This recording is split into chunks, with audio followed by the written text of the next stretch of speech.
저는 어제 이제 지난 5년간 목회학, 신학 이제 과정을 마치고 드디어 이제 졸업을 했는데 이제 졸업생 대표로 단상에 올라가는 영광이 있었습니다. 제가 이제 고대에서 박사를 하면서도 한 번도 칭찬을 제대로 받은 적이 없는데 이번에 주님이 잘했다고 칭찬해 주시고 쓰다듬어 주시는 것 같아서 사명을 새롭게 다짐하는 시간이 되었습니다. 그 특송으로 이제 충청 지역에 목회자 부부 이렇게 중창단이 있는데 나오셔서 은혜 아니면 살아갈 수가 없네 이 찬양을 특송으로 해주셨는데 제가 이제 대표로 있다 보니까 가장 첫 줄에 앉았어요. 그 목소리가 고스란히 이제 제 마음속으로 전달이 되면서 사랑하는 교회가 생각나고 부모님이 생각나고 지나온 과거가 주마등처럼 지나가면서 잠시 후에 이제 단상에 올라가야 되는데 자꾸 눈물이 화장을 지울까봐 여러 차례 삼켰습니다. 장장 2시간의 졸업식, 꼭 부흥회 같은 졸업식이었는데 그 본문 말씀이 오늘 저의 설교와 일치하였습니다. 오늘 계시록 말씀 22장 10절 12절에 보면 또 내게 말하되 이 책의 예언의 말씀을 임봉하지 말라. 때가 가까우니라. 보라 내가 속히 오리니 내가 줄 상이 있어 각 사람에게 그의 일한 대로 갚아주리라 라는 말씀입니다. 여러분 여기에서 뭐라고 나와 있습니까? 이 책의 예언의 말씀을 임봉하지 말라. 무슨 말씀일까? 말씀을 우리 앞에 펼쳐주셨다라는 말씀입니다. 복음이 무엇일까요? 오늘 우리 말씀을 큰 소리로 읽었는데 우리가 하나님과 관계가 완전히 단절되었고 사망이었고 죽은 자였는데 십자가 무엇일까요? 그리스도의 피로 말미암아 우리가 구원을 얻었고 다시 사신 부활의 주님으로 인하여 우리에게도 부활의 소망이 있다는 것, 이것이 바로 복음입니다. 여러분 믿습니까? 근데 이 복음이 우리에게 숨기워진 것이 아니라 임봉되어진 것이 아니라 그 비밀이 우리 앞에 말씀으로 계시되어 있고 펼쳐져 있다라고 지금 계시록에 말씀하고 있습니다. 여러분 우선 비밀이라는 말을 한번 생각해 볼게요. 여러분 모두에게 비밀이 있으신가요? 네, 저에게 말씀해 주지 마세요. 성경은 복음의 비밀이라고 말하고 있는데 이는 비밀은 원래 감추어진 것이고 다른 사람이 알면 안 되는 것인데 이 비밀은 우리에게 알려진 비밀이라고 소개하고 있습니다. 그 뜻의 비밀을 우리에게 알리셨는데 이 비밀은 바울의 서신들을 쭉 읽으시다 보면은 매우 중요한 용어로 나와 있습니다. 신약 성경에서도 매우 중요한 용어로 나타나 있는데 주님께서도 친히 마태복음의 13장에서 강론을 하시면서 이 비밀에 대하여 말씀하십니다. 마태복음 13장 11절에 보면 대답하여 가라사대 천국의 비밀을 아는 것이 너희에게는 허락되었으나 저희에게는 아니 되었나니. 여기에서 너희는 누구일고 저희는 누구일까요?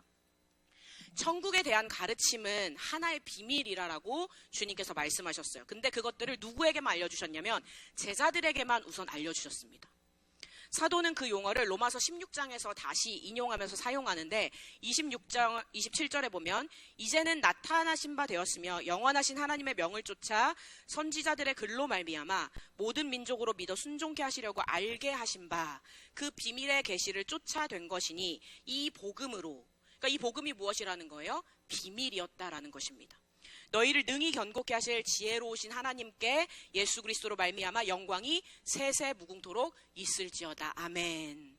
이제는 그 복음이 비밀이었는데 우리에게도 펼쳐졌고 알려졌다라는 사실을 우리에게 알려줍니다. 에베소서 3장으로 한번 들어가 볼까요? 3장 앞장으로 좀 넘기시면 에베소서 3장 2절부터 5절 우리 다 같이 합독하시겠습니다. 에베소서 3장 2절부터 5절입니다. 시작. 너희를 위하여 내게 주신 하나님의 그 은혜의 경륜을 너희가 들었을 터이라. 우리가 들었습니다. 3절 곧 계시로 내게 비밀을 알게 하신 것은 내가 이미 대강 기록함과 같으니. 그러니까 이 계시로 우리에게 알려주셨는데 원래는 뭐였다는 거예요? 원래는 비밀이었다라는 것입니다. 그 다음에 4절 시작. 이것을 읽으면 그리스도의 비밀을 내가 깨달은 것을 너희가 알 수 있으리라. 그러니까 이 비밀을 너희에게 알려주었고 이 비밀을 이제 너희도 깨달을 수 있다라고 말합니다. 5절 시작. 이제 그의 거룩한 사도들과 선지자들에게 성령으로 나타내신 것 같이 다른 세대에서는 사람의 아들들에게 알게 하지 아니하셨으니. 무엇일까요? 선지자들에게 사도들에게 무엇으로 나타내셨다고요? 성령으로 나타내셨다라고 되어 있습니다. 무엇이라고 사도는 말하고 있나요?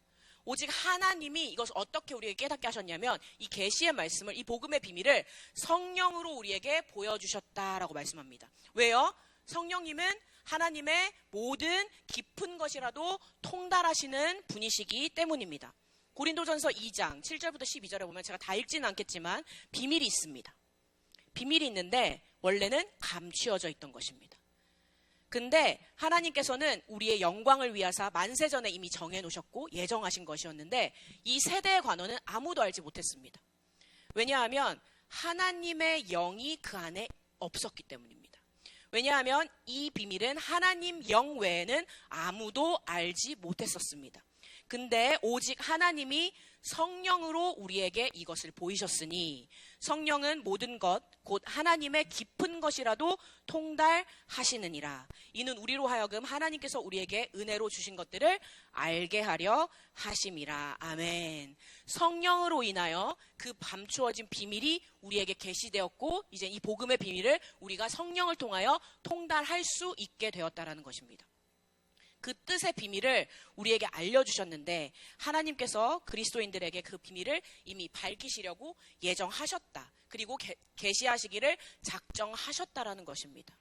그래서 그리스도 안에서는 하나의 비밀인데 열려진 비밀, 임봉되지 않은 비밀, 말씀으로 펼쳐진 계시라는 것입니다.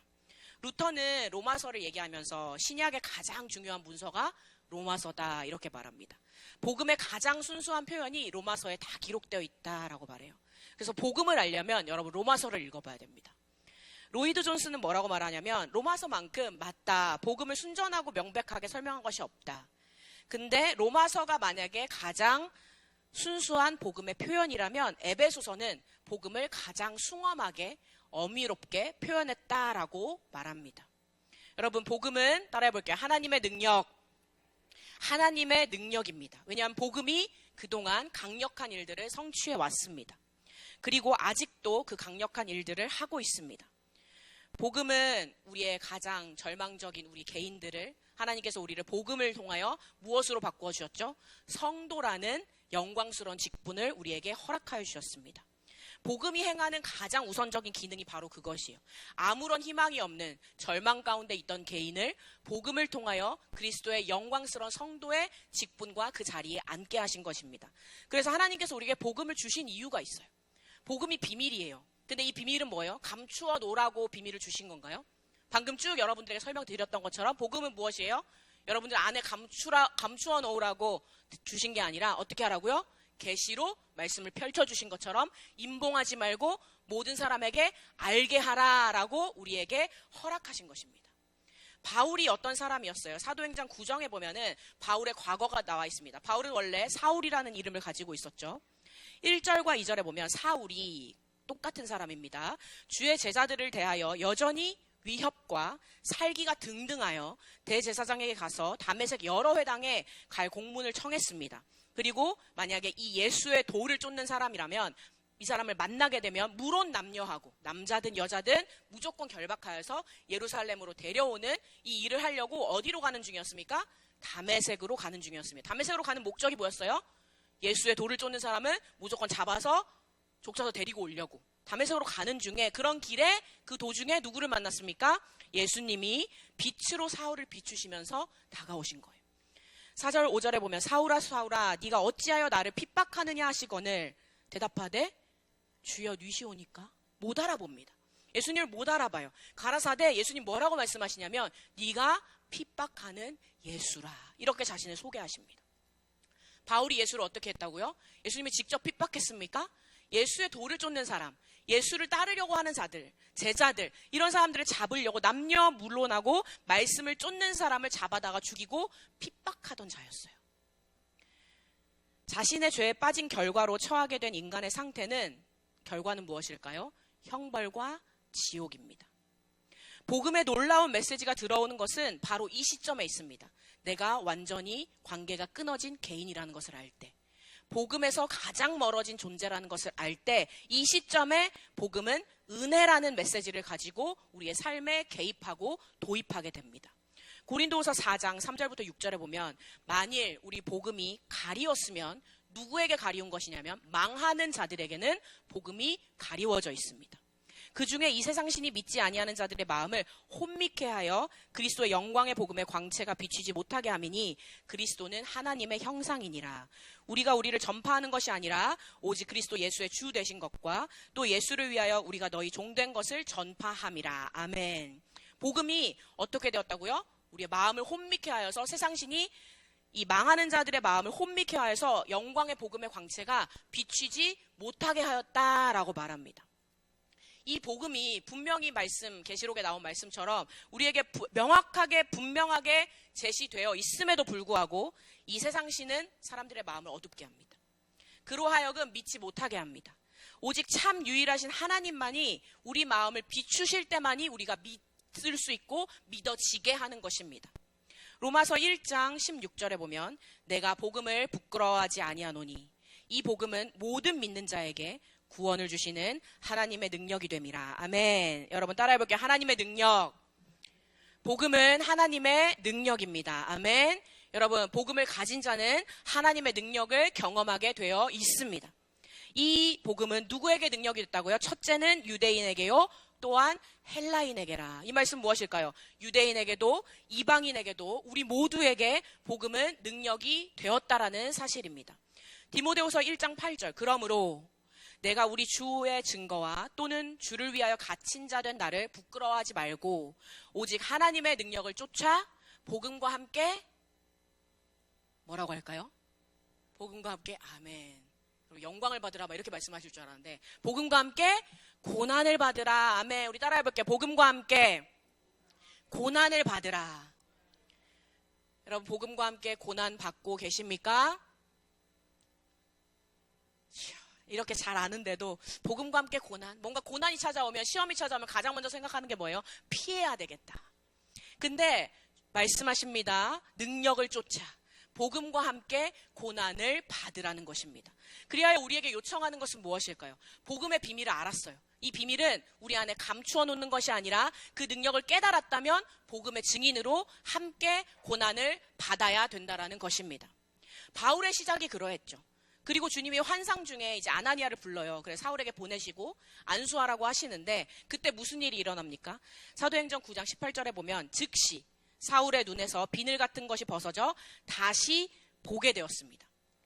그러니까 비늘이 가려져 있어서 보지 못하다가 아나니아가 안수하니까 비늘이 벗어져서 보게 되는데 보게 되었을 때 사울이 가장 먼저 한 거 뭐냐면 안수할 때에 보게 되었을 때 세례를 받았습니다. 첫 번째 한 거 세례를 받고 20절에 보면 뭐라고 나왔냐면 즉시로 각 회당에서 예수의 하나님의 아들이심을 전파하였습니다. 아멘. 여러분 복음이 사울에게 들어갔을 때 세례를 받음으로 성령이 그의 안에 거주하게 되었을 때 그의 가장 첫 번째 반응은 뭐였냐면 즉시로 하나님의 아들이신 것 예수의 예수 되심을 전파하기 시작하였다라는 것입니다.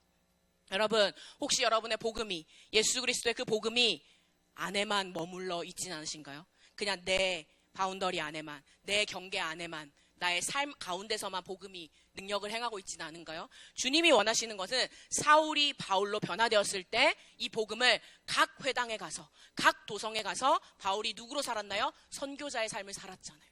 복음 전파자의 삶을 살았잖아요. 이 복음은 비밀로 임봉된 것이 아니라 펼쳐져 모든 사람에게 복음의 증인될 삶을 살으라고 우리에게 요청하시는 겁니다. 여러분 복음의 전체적인 목적은 1차적으로는 사람들이 알게 하는 것입니다. 무엇이요? 죄가 무엇인지 죄가 여러분에게 어떤 일을 했는지 이것을 알려주시는 겁니다. 그 다음에 그들이 현재 이러한 상태 어떠한 상태에 있는지를 알려줍니다. 복음이 제시되면 우리가 죄인인 것을 깨닫습니다. 그리고 하나님으로부터 우리가 분리되어 있는 이유가 무엇인지 말해줍니다. 그것이 복음입니다. 그 다음에 이 복음이 행하는 것은 무엇이냐면 그냥 나 혼자 행복한 거, 나 혼자 평안한 거, 나의 안위를 추구하는 그것이 아니라 빛이시오 어둠이 조금도 없으신 하나님과의 진정한 관계를 회복하는 것임을 알려주는 것이 바로 복음입니다. 바울이 디모데에게 편지하면서 디모데전서 1장 11절에 보면 내가 디모데 영적 아들이죠. 이 영적인 아들에게 부탁한 것이 있는데 바울이 디모데에게 가장 먼저 부탁한 것이 무엇이냐면 무엇일까요? 하나님의 영광의 복음을 부탁합니다. 바울은 이 영광의 복음을 위하여 하나님 앞에서 그동안 자신의 모습을 깨달았죠. 나의 자신의 과거는 무엇이었어요?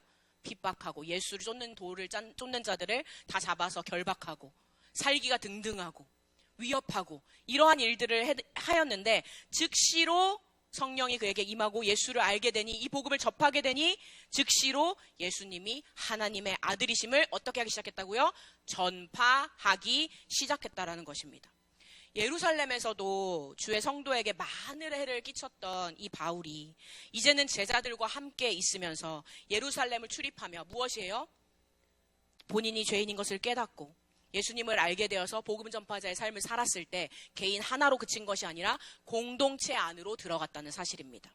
사도행전 9장 27절에 보면 그가 길에서 어떻게 주를 본 것과 그러니까 다메섹 도상에서 어떻게 주를 본 것 그리고 주께서 그에게 말씀하신 일과 다메섹에서 그가 어떻게 예수의 이름으로 담대히 말하던 것을 말하기 시작했습니다. 누구에게요? 예루살렘을 출입하며 제자들에게 말하기 시작했고 예루살렘에 모인 사람들에게 말하기 시작했습니다. 회당을 다니면서 예수의 하나님의 아들 되심을 전파하기 시작했다는 것입니다. 그렇게 담대히 말하며 변론할 때에 여러분 복음을 전파하기 시작하니까 바울에게 닥친 것이 무엇일까요? 복음과 함께 고난을 받으라 라는 말씀처럼 사울을 죽이려고 공모하는 자들, 그러니까 원래는 완전 반대로 됐었죠. 원래 사울이었을 때는 사울이 예수님의 돌을 쫓는 사람들을 막 죽이러 다니고 잡으러 다녔었는데 이제는 사울이 오히려 많은 사람들에게 잡히는 신세가 되었다라는 것입니다. 그러나 이들은 어떠했을까요? 담대히 복음을 전하였고 그래서 온 유대와 갈릴리와 사마리아 교회가 평안히 든든히 서가고 주를 경외함과 성령의 위로로 진행하여 수가 더 많아지니라. 무엇일까요? 복음을 접하고 복음을 전파할 때 고난이 옵니다.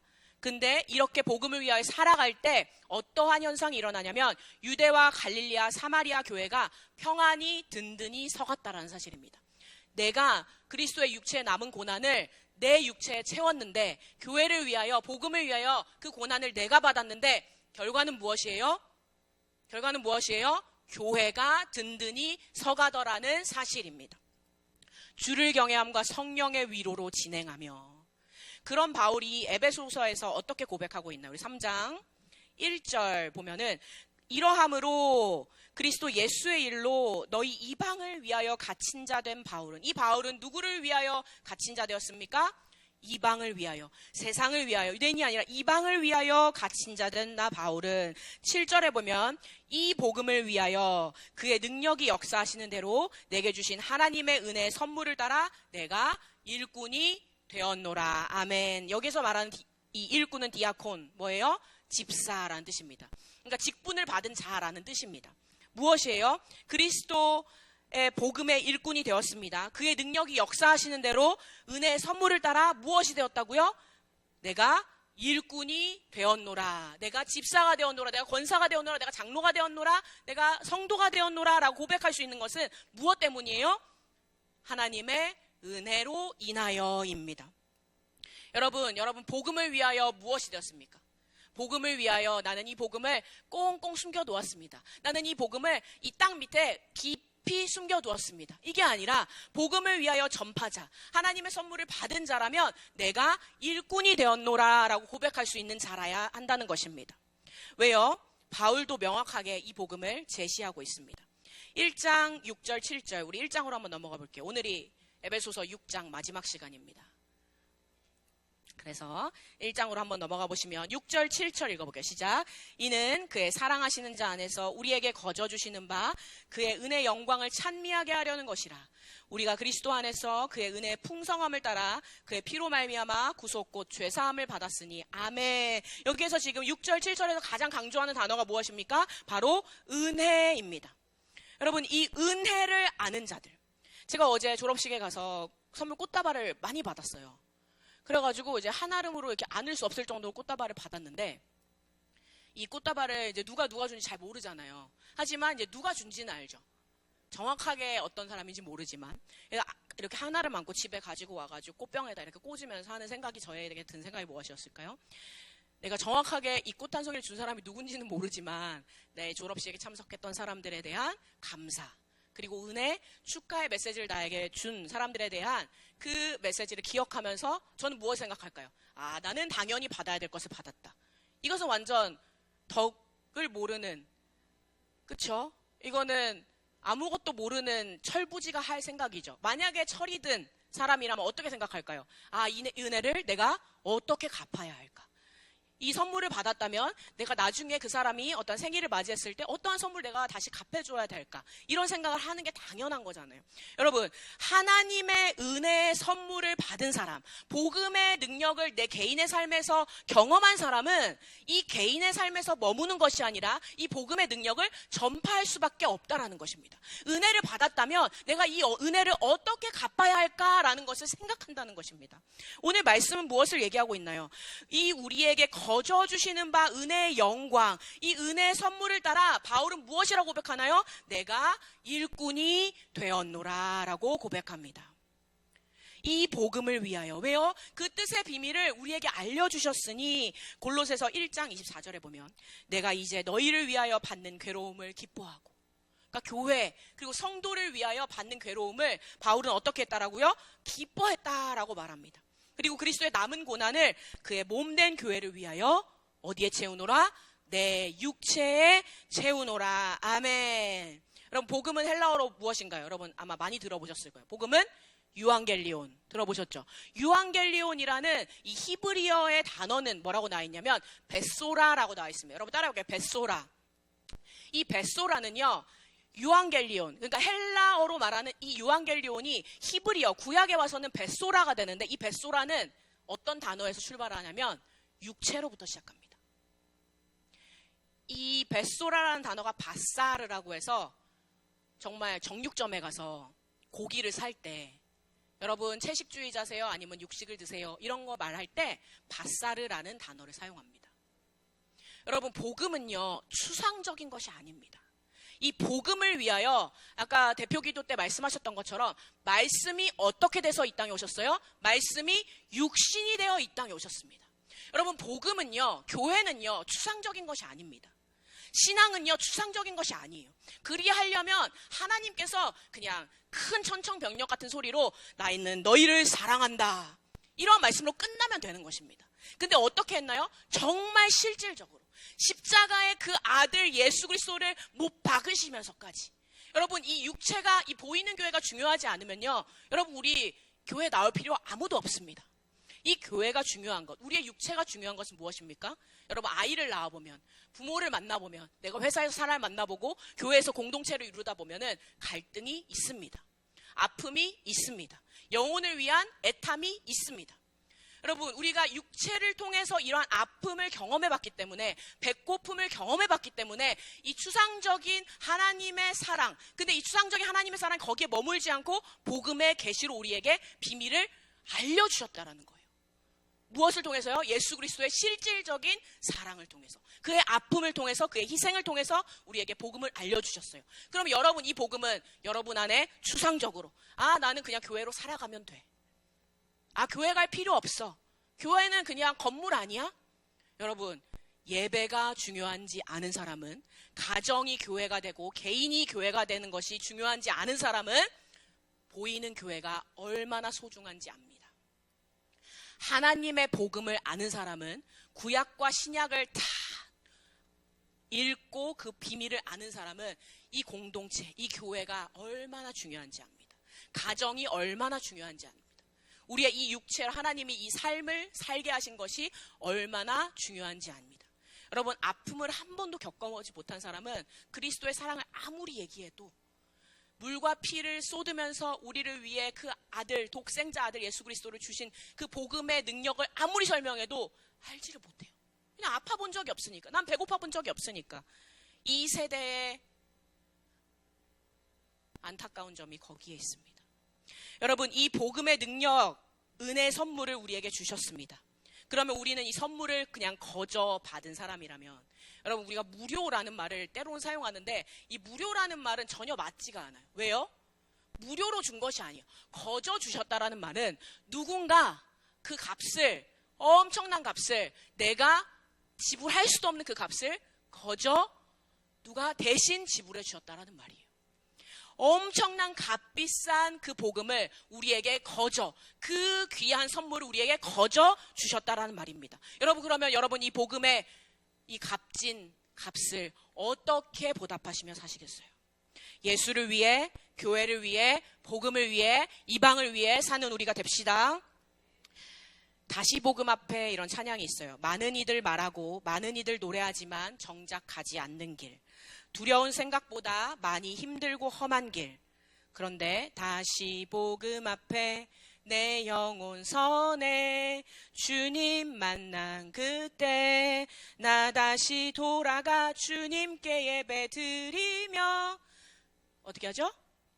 다시 십자가의 길 걸으리. 아멘. 여러분 다시 복음 앞에 서시기를 결단하십니까? 다시 십자가로 돌아가시기를 결단하십니까? 여러분 이 복음의 사명을 우리 모두에게 주셨습니다. 사도행전 1장 8절 오직 성령이 너희에게 임하시면, 성령이 여러분 안에 내주하시죠? 임하시면 너희가 권능을 받고 예루살렘과 온 유대와 사마리아 땅끝까지 이르러 내 증인이 되리라 하시니라. 아멘. 복음을 위하여 우리를 부르셨는데, 그 한량없는 은혜를 우리에게 베푸셨는데 우리는 여전히 무엇에 사로잡혀 살고 계십니까? 로마서 16장에 보면 주 안에서 마땅히 행할 일을 한 성도들을 청구하고 있습니다. 에베소서 6장 한 장만 넘겨보시면 빌립보서가 나오는데, 빌립보서 1장 27절 한번 읽어볼게요. 시작. 빌립보서 1장 27절 오직 너희는 그리스도 복음에 합당하게 생활하라. 이는 내가 너희를 가보나 떠나 있으나 너희가 일심으로 서서 한 뜻으로 복음의 신앙을 위하여 협력하는 것과, 여기에서 무엇이 지금 반복되고 있나요? 복음을 얘기하고 있습니다. 그리스도의 복음, 이 복음의 신앙, 이것이 무엇이냐면 그리스도의 복음을 아는 자는 합당하게 생활하라는 것입니다. 복음의 신앙을 아는 사람은 일심으로 서서 한 뜻으로 협력하라는 것입니다. 이것이 복음이 우리에게 요청하는 바라는 것입니다. 여러분, 그래서 로마서 16장에 보면 자매 베베가 나오고요, 브리스길라와 아굴라가 나오고요, 마리아, 안드로니고, 유니아, 암블리아, 우르바노, 스다구, 처음 들어보세요? 아벨레, 헤로디온 등등 많은 사람들이 천거되어 있습니다. 이들은 뭐라고 말하냐면 바울이 이렇게 말합니다. 내 목숨을 위하여 자기의 목이라도 내어놓았나니 나뿐 아니라 이방인의 모든 교회도 저희에게 감사하느니라. 아멘. 어떤 분들이 저에게 이렇게 고백해요. 옛날에 우리 원로 목사님 계실 때는 목사님 뭐라고 하시던지 아멘 순종하고 할 수 있었는데 잔이 목사님 오시니까 이 아멘 순종함이 안 됩니다. 이러한 많은 갈등 가운데 계신 분들이 계세요. 내 목숨을 위하여, 바울의 목숨을 위하여 자신의 목이라도 내어놓은, 왜 그랬을까요 이들이? 정말 그 바울이 너무 사랑스러워서 그랬을까요? 아니요, 바울이 복음을 위하여 일하니까, 교회를 위하여 그의 목숨이라도 내어놓았기 때문에 지금 이 자매 베베, 브리스기알, 아굴라, 마리아 이런 같은 사람들이 자기의 목이라도 내어놓고 나뿐 아니라 이방인의 모든 교회가 이들을 위하여 감사할 수 있었던 것입니다. 여러분 우리 주민교회는요, 네, 잔이 목사 한 달 잠깐 나갔다 오시니까 여러분 다 까먹으셨나 본데, 세대에서 세대로 함께 세워가는 교회라고 이렇게 큰 표어를 가지고 있는데, 이 세대는 어떤 세대일까요? 여호와를 알지 못하는 세대입니다. 여호수아 이후의 세대가 어땠어요? 여호와를 알지 못하는 세대, 완전 다른 세대가 일어나 버렸죠. 지금 이 세대는 어떠한 세대인가요? 돌들이 소리 지르는 세대입니다. 요단강을 건넜어요. 길갈에 12돌을 세웠습니다. 돌은 남아있는데 이 돌이 무엇인지 다른 사람이 와서, 다른 세대가 와서 물었는데 모르는 거예요. 아는 사람이 아무도 없는 거예요. 돌들이 소리 지른다는 것은 무엇입니까?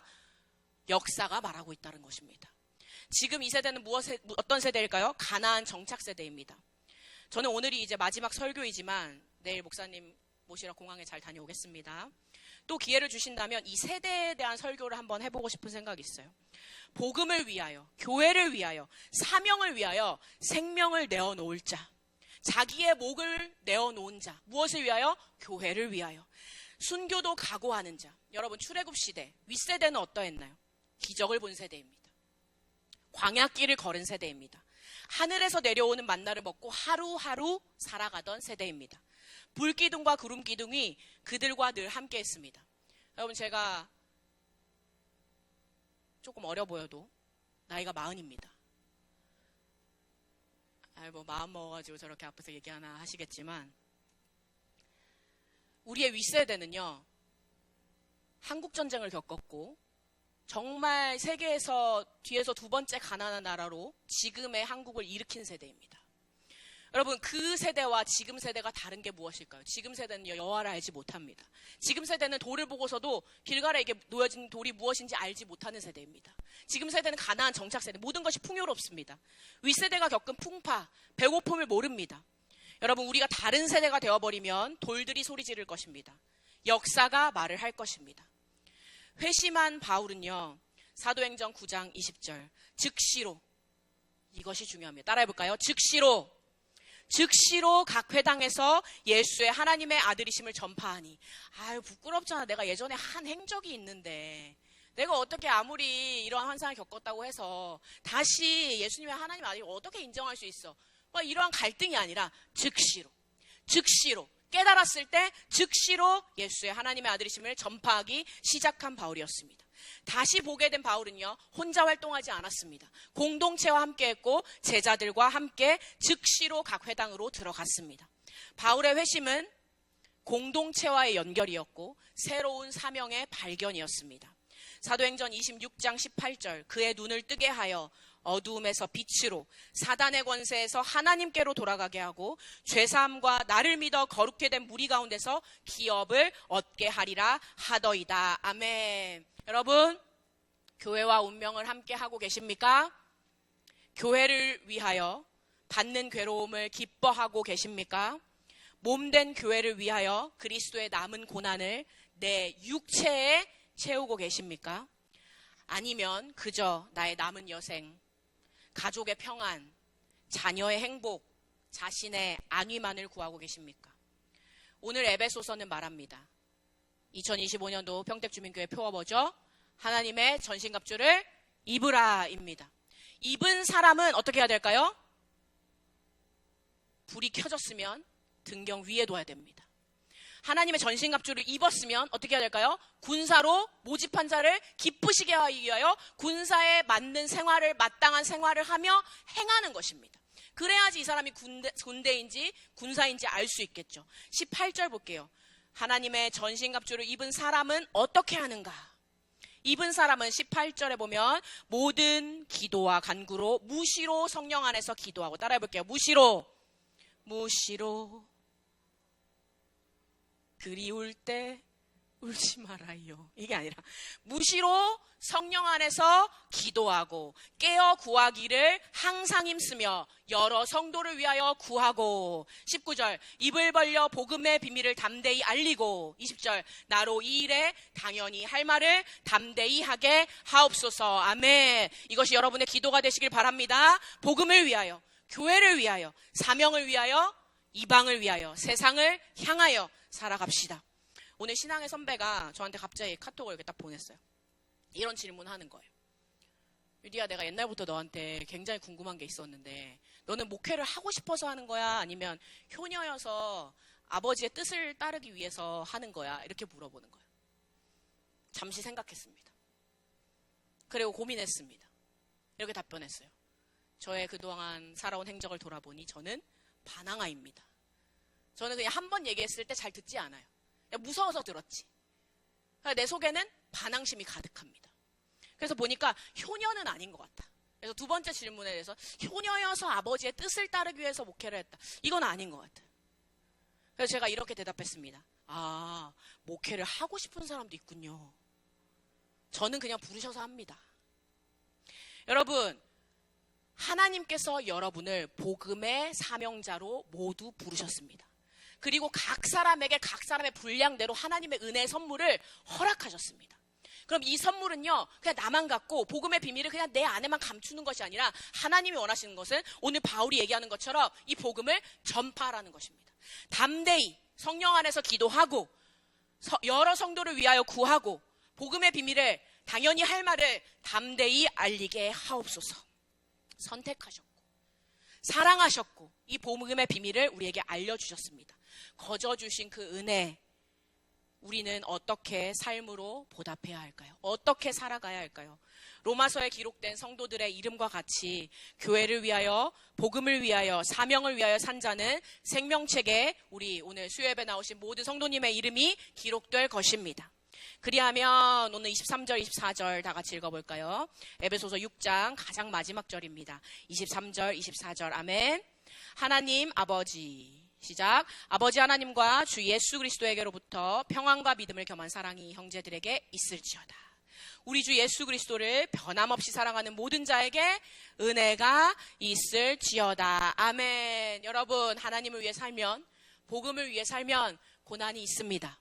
하지만 주님께서는 우리에게 분명히 그 안에 평안과 믿음, 은혜를 가득히 부어주실 것입니다. 주 안에서 평안과 은혜가 가득 넘치는 삶으로 주님은 초청하고 계십니다. 여러분, 우리가 해야 될 일은 무엇일까요? 복음, 유앙겔리온, 히브리어로는 베소라, 뭐라고요? 육체의 그 남은 고난을 채워야 하는 것입니다. 성도로 인하여 고통이 올 때, 교회를 위하여 살아가다 보니까 많은 갈등이 올 때 기뻐하고 시험을 참는 자에게는, 끝까지 견디는 자에게는 주님께서 구원의 역사를 허락하실 것입니다. 즉시로, 무시로 복음을 위하여 입을 벌려 성도를 위하여, 여러 성도를 위하여 간구하며 기도하는 우리가 됩시다. 오늘 이제 수요예배 끝나자마자 우리 청년부, 신혼청, 그리고 셋째 주 수요일은 우리 무엇을 기도하라고 목사님 말씀하셨죠? 예루살렘아 부모 기도회. 누구를 위해서? 교육부서를 위해서, 우리의 다음 세대 자녀를 위해서 기도하라고 했습니다. 우리 모두 앞으로 강단으로 나오셔서 앞에 방석이 준비되어 있으니까 무시로 성령 안에서 여러 성도를 위하여 구하는 우리 성도님들 되시길 바랍니다.